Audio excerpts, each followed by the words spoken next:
But first, let me begin by clarifying the purpose of nonviolent communication. Its purpose is to help you to do what you already know how to do. Now, why do we need to learn something today that you already know how to do? Because sometimes we forget to do this. We forget because we've been educated to forget. Now, what is it that I'm talking about that we already know how to do? The purpose of this process is to help us to connect in a way that makes natural giving possible. Natural giving possible. What do I mean by natural giving? Let me do you a song to make it clear what I mean by natural giving.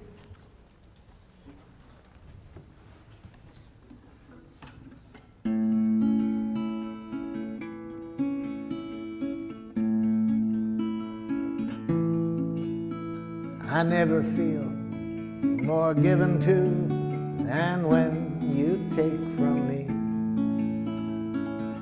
When you understand the joy I feel caring for you.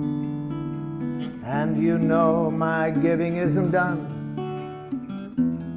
to put you in my debt, but because I want to live the love I feel for you. To receive with grace may be the greatest giving. There's no way that I can separate the two. When you give to me, I give you my receiving. And when you take from me, I feel so given to.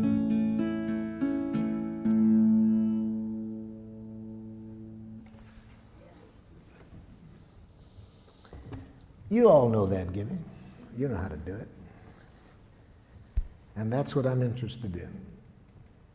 Remembering to stay with that quality of giving, moment by moment in any connection. But we also all know that it's easy to lose it. It's easy to lose that connection, so that instead of enjoying that quality of giving, which is possible every moment in every contact we have, in spite of how precious that is, we forget. And instead of playing the game that song is about, which I call Making Life Wonderful, it's the most fun game I've ever heard. Instead, much of the time we play another game called Who's Right? Have you ever played that game? See.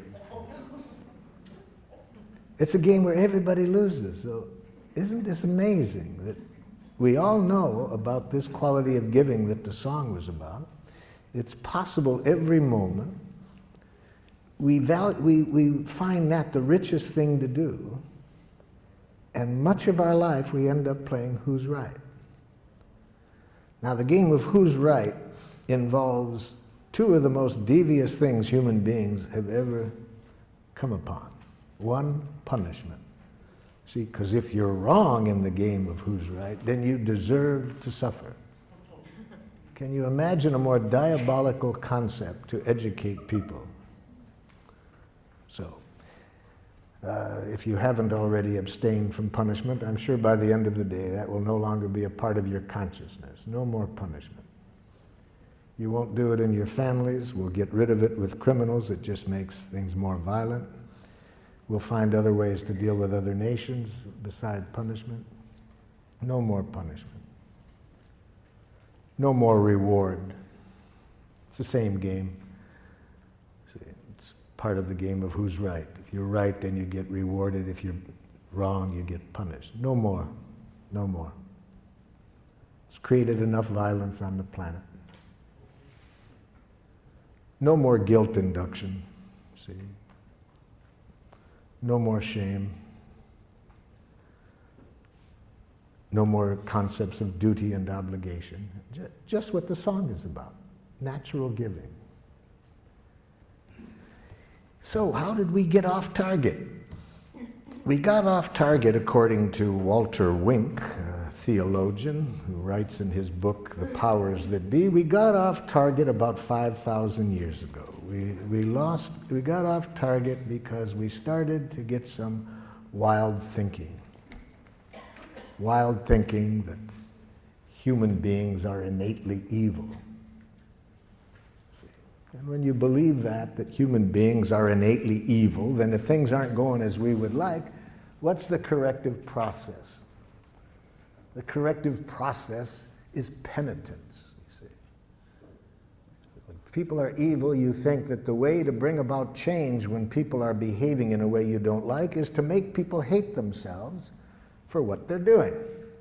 So for these political reasons and theological reasons, we started to develop a language that I call jackal language. It's a language that cuts us off from life and makes it very easy to be violent. Very easy to be violent. In fact, in that book I mentioned, Wink says that domination cultures, one of the things you have to educate people is to make violence enjoyable, you see. And we've done a good job of that. We make violence enjoyable in our culture. For the 2 hours a night from 7 to 9 when children are watching television the most, in 75% of the programs they watch, the hero either kills somebody or beats them up, you see. And when does this happen? At the climax of the program. We've been educated for quite a while to make violence enjoyable. So even though I think what that song was about is what is really closer to our nature, this natural giving, we've been educated to make violence enjoyable, and educated in a way we can even be violent to our children. So what is jackal language like? See, jackal language, as I've mentioned, is a language of moralistic judgments. You think in terms of who's right, who's wrong, who's good, who's bad. And when you mention change, yes, we want change at times. So how do you get change in the jackal system? Watch a parent try to bring about change in the child. This is a parent teaching a young child say one of the most important words in jackal. Say you're sorry. I'm sorry. You're not really sorry. I can see it. You're not really sorry. I'm sorry. Okay, I forgive you. Can you imagine a game like that?